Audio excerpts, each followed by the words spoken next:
So, okay, the one that comes immediately to my mind, because also I thought about it and read and wrote a lot about it, is the paradox of autonomy or independence and surrender, which I think we touched on when I said, there are some people that I feel I have a lot to learn from and develop in the relationship with. And I want to open myself completely to them and even surrender to their higher perspective in some areas, maybe in many areas. So really make myself available to their perspective, their worldview, their heart, and at the same time, not move 1 inch from where I am really at, and be completely true to that in the most radical and uncompromising way. So this seems like a contradiction, right? Say more about that. Like what you said about being true to where you're at.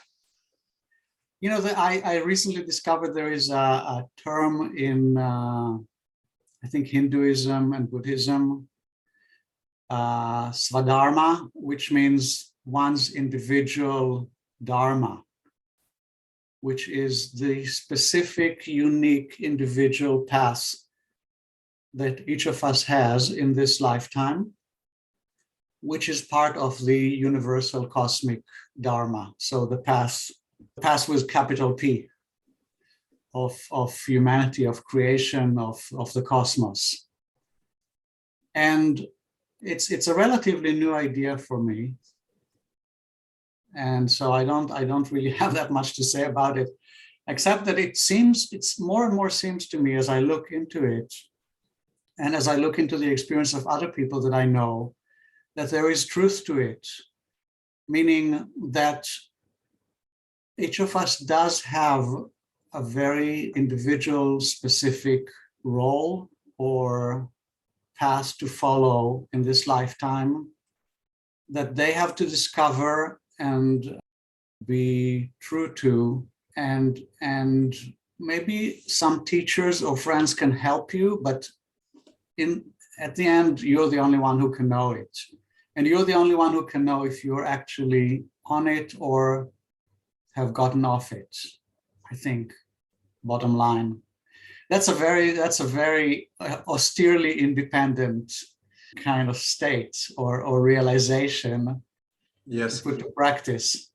Mm-hmm. Absolutely. What comes to me is that this perhaps requires a certain kind of ripeness in our spiritual path and maturity. And it's yes, because oftentimes when you're speaking of Swadharma, I understand from what you just defined it, a lot of us might be struggling to find that in quite a big part of our journey.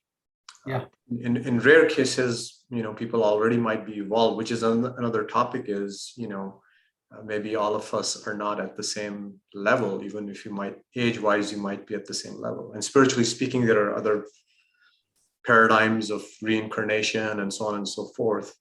Yeah. But people are at different developmental stages. I mean, I sometimes see kids and I was like, wow, they already seem to know their Swadharma, as you said. And it's just so kind of obvious. So yeah, I just wanted to say that makes perfect sense. But can I add another complication to this? Yes. Which is that there are obviously great benefits to being part of a spiritual community or sangha.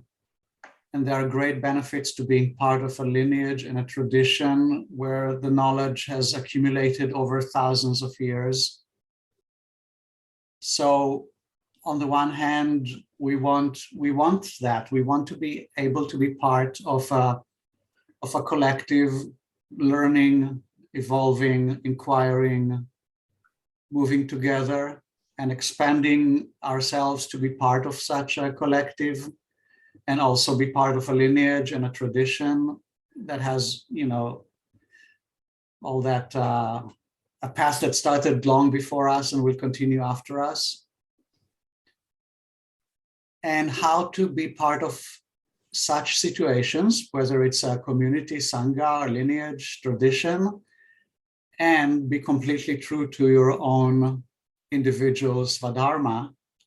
That's another big question. How do you know?